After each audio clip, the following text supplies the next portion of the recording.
Welcome mga idol sa munti naming vlog. And sa video na ito mga idol, turuan ko kung paano magluto ng kimchi noodles. So ito mga idol kailangan natin ng bawang, sibuyas, tapos beef, tapos shiitake mushroom o kahit mushroom lang, leeks tsaka beef cube. Yan mga idol. So maglagay lang tayo mga mantika mga idol, tapos mag-saute tayo ng bawang, no.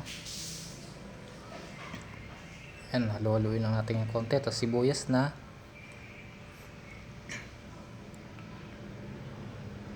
Sunod naman yung beef mga idol. Ito pinakuluan na natin to mga idol, no. So kaya malambot na siya.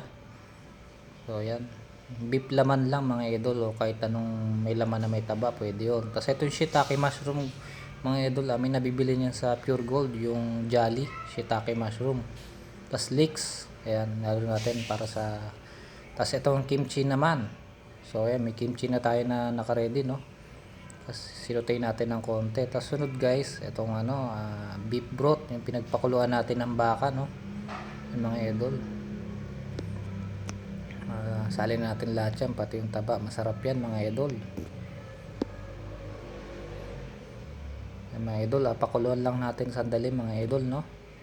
Kasi halos luto naman lahat ng mga yung recipe natin, mga ingredients. Tapos ito, naglagay ako ng beef cube, isa lang. Tapos naglagay tayo ng salt, tansyahan na lang mga idol.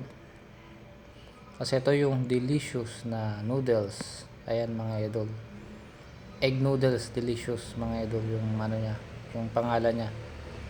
Marami nabibili niyan mga idol sa Pure Gold,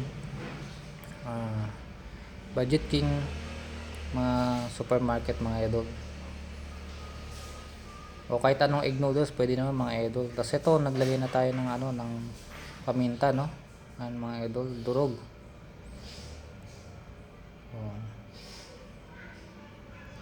Kayo nang bahala kung gaano karami lalagay nyo mga idol. So yun mga idol, sarap na yan mga idol, kimchi egg noodles yan. Ayan mga idol, prepare na natin, no, kaya dahil kakain na tayo mga idol. Ayan, ganyan yung pag-presentation natin mga idol, Basta lagyan natin ng sabaw. Sarap-sarap yung mga idol. Optional na lang yung mga idol ang gatas, no. Dahil ito gusto ko yung kimchi, yung original na sabaw nya. Pwede pa kayo magdagdag ng konting sabaw kung medyo natatapakan kami mga idol. So yun lamang mga idol, salamat sa panood ng video natin.